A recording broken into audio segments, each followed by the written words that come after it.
Tech Philadelphia. We're going to do a quick thing on TPMS sensors and the macro TPMS tool.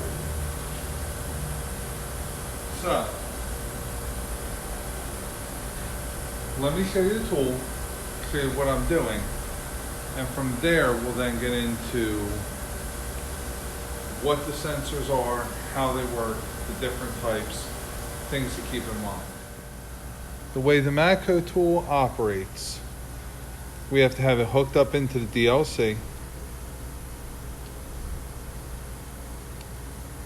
which is located down near the bottom end of the vehicle. And then we're also then going to be using the tool. So in this case, we are setting it up for a Hyundai. See if I can get you the best shot. Use a Hyundai, and it'll be the Sonata and 2013, and we're just going to check the sensor. We're connected by a cable to the DLC, and I'm going to hit the button that's going to look for the sensor.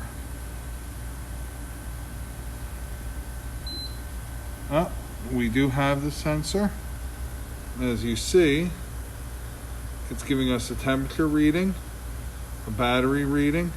It's giving us a sensor ID number, as well as the current tire pressure and the megahertz reading. Now the tool will give us a lot of other options, many of which we're not going to use today, but so that you can see, it'll give us the opportunity to check a sensor, to service the TPMS system,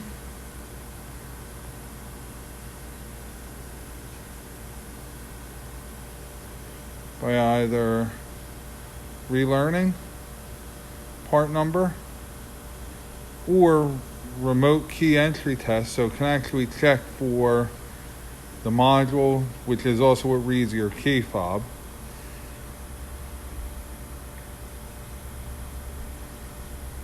It can let us obviously program sensors, and it does also have a tread depth reading for different vehicles. You'd have to buy a separate module, but it would be able to be used with that. All right, so let's take a break from the tool, and we will go into the classroom to go over the theory of a little bit about what TPMS is, how it works, and some of the different components. Okay, so the real question is TPMS. What is it? How does it work? Why do we use it the way we do? So here's the reality of what we're dealing with. Tire pressure monitoring systems have been around in some way, shape, or form for the better part of the last 30 years. Originally, what we had was the indirect method. So what that did was it used the wheel speed sensors on the vehicle to determine which wheel was rolling a little bit faster or a little bit slower than the other three. This variation in speed represented a difference in tire size, primarily due to inflation. Now, this is not a perfect science, and the reason why this isn't perfect is because what happens if a customer mixes and matches treads on a tire? Or what if the customer doesn't do maintenance on the vehicle properly and all of the tires are now short the same amount of air? So it will not pick up where tires vary from manufacturer recommendation equally among all four, and it won't be able to recognize when a tread has been replaced, and that's why This tire over here has a different tread and a slightly different circumference, causing a different speed. So it doesn't know what to do with that. So around 2009, it was mandated that all new vehicles come with an active TPMS system. That means there's a little sensor in the wheel that's going to report to, usually it's the wireless node or wireless module of the vehicle, the same one that's your remote key entry system, RKE. It's also going to use the radio frequencies from the tires. Now, even in that, we have two major categories, and then one of those can even be broken down. We have the programmable and the reprogrammable. Programmable sensors can be ran one time, and we have to pull a tool out, similar to one that I already showed you, to program that sensor. Basically taking its ID number and putting it in the vehicle's computer system, so that the vehicle's wireless module knows to look for that ID number, can read the information from that ID number, and will then relay that information to all the other parts of the vehicle. There's also what we call the reprogrammable sensors. One of the vehicles that I know uses it are Fiat Chrysler vehicles. So Chrysler, Dodge, Ram, Jeep, and obviously Fiat. Their sensors are a reprogrammable style. That reprogrammable style does not need to be programmed. You put it in the vehicle and it is self-learning. Okay, the sensor will actually send out a signal. The wireless module is looking for it. Now in those vehicles, you will often notice, let's say the low air light or the low inflation light on the dash is on. It's that amber light. When you put air in the tire, it will not immediately go off. You actually have to drive the vehicle for about 5 miles at about 10 to 20 miles an hour, minimally, for that sensor to send a reliable signal. And when it sees that that signal is being repeated, then the module will trust that sensor and add its live data. But coming from a key on situation or a stop, it's not really watching the live data in that vehicle. Now, even within those sensors, you'll see two types. One is an aluminum valve stem, and it almost looks like a hex nut, holding it into the rim. Those you have to be especially careful with, A, because they're integrated. The valve stem and the sensor is the antenna. So if you break it when you're dismantling a tire, there is no other recourse but to replace the entire sensor. It could be as cheap as $25, could be as expensive as $75. I've seen everywhere in between. And I'm sure there's prices outside that realm. Those are just the most common realm I've seen. They're very, very, very prone to corrosion. Okay, aluminum oxidation, that fluffy aluminum crud that builds up over it and will eventually make the actual valve inside the stem get stuck. And now as you're trying to remove it, you might break it. Or if you don't have a preset screwdriver, a preset torque limiting valve remover, core remover, now you go to put in and you hem it in too tight and you break it. Those are both scenarios that can cause that sensor to be dead, along with the battery just dying. They do die.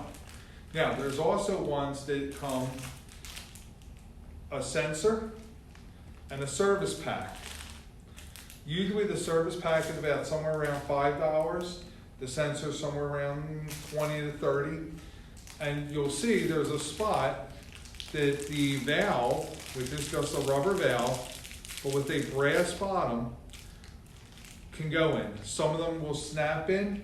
This one you put it in and you use a T10, T15, it's a very small Torx bit, and it secures the sensor to the valve. That way this isn't just rolling around the tire. Okay. The sensor does have data printed on it, does have an ID number, okay, so that theoretically could get the information off this, and you can send that into the PCM to program it.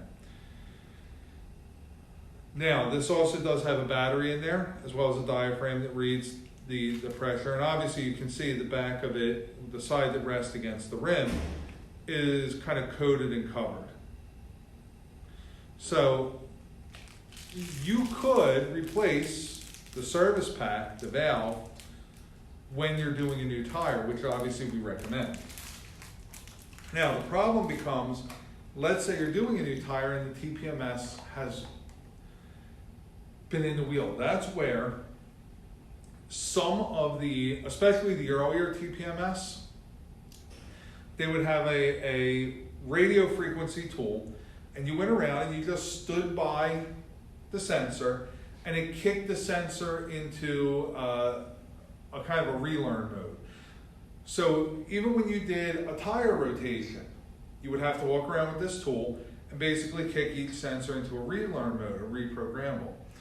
However, if it's a programmable type, you have to read the service info. You have to see, will the vehicle learn new wheel placement if you do a rotation?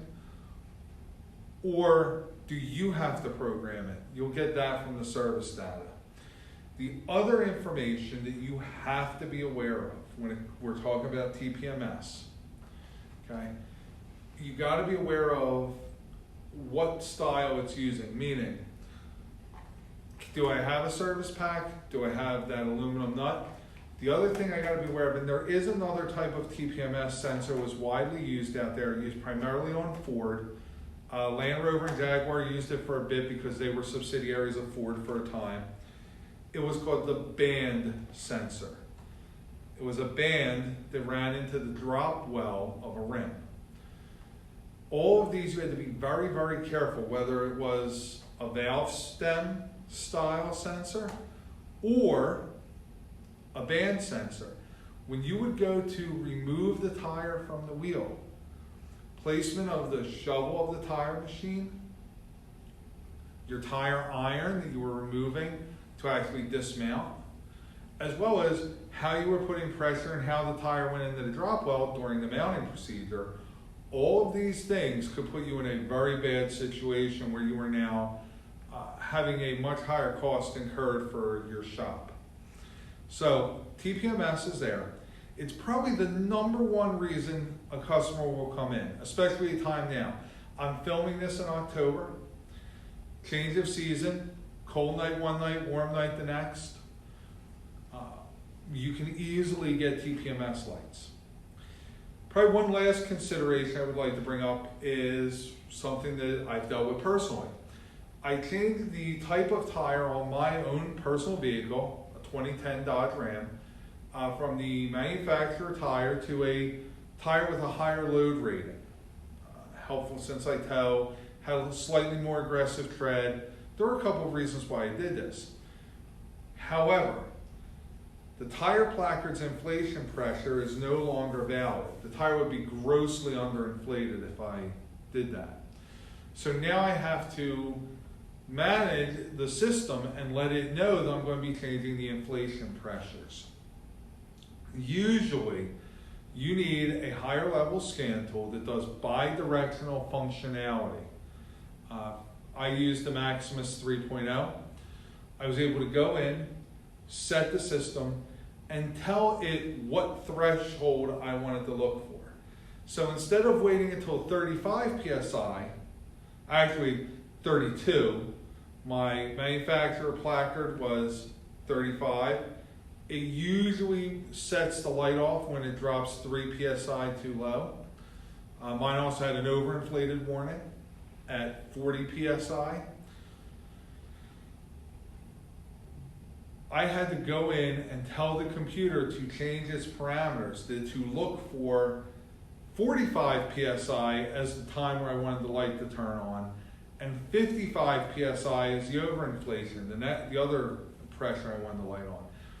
So you can tweak some things, there are some things with the system, but you have to understand, there are a lot of other sensors, and we can cover these on other videos, directly talk about the TPMS sensor and the wireless module, the same module that gets your remote key entry, work in unison.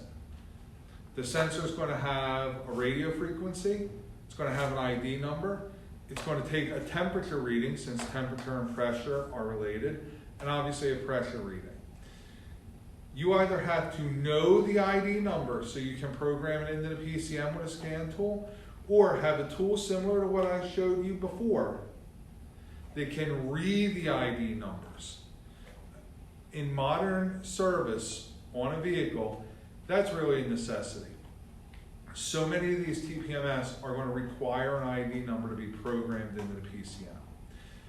But as always, read the book. Go back to the service data.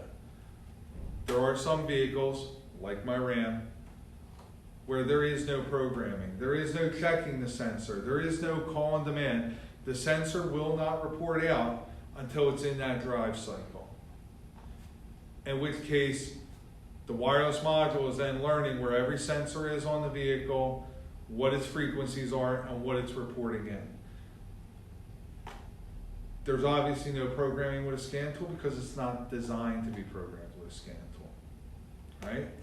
So guys, TPMS, it's a major critical feature that all vehicles really in the last 30 years have had in some way. Active TPMS, a direct TPMS has been pretty much the law of the land for the last 10 years. So most vehicles you see will have a TPMS sensor. Be careful on tire removal and installation. Know how to use the tools that your shop has available to reprogram the sensors, or more importantly, to be able to program the wireless module to read the sensor that you are installing. Okay. By the way, as one last note, many times these sensors on the end of the box, they will have information. So do me a favor, don't do what every tech does, rip the box open and throw it. Save the box, get your information, make sure you know how your tool works for programming your sensors. I gave you just an example of checking a sensor with that tool, but there's a lot you can do. Thanks, guys.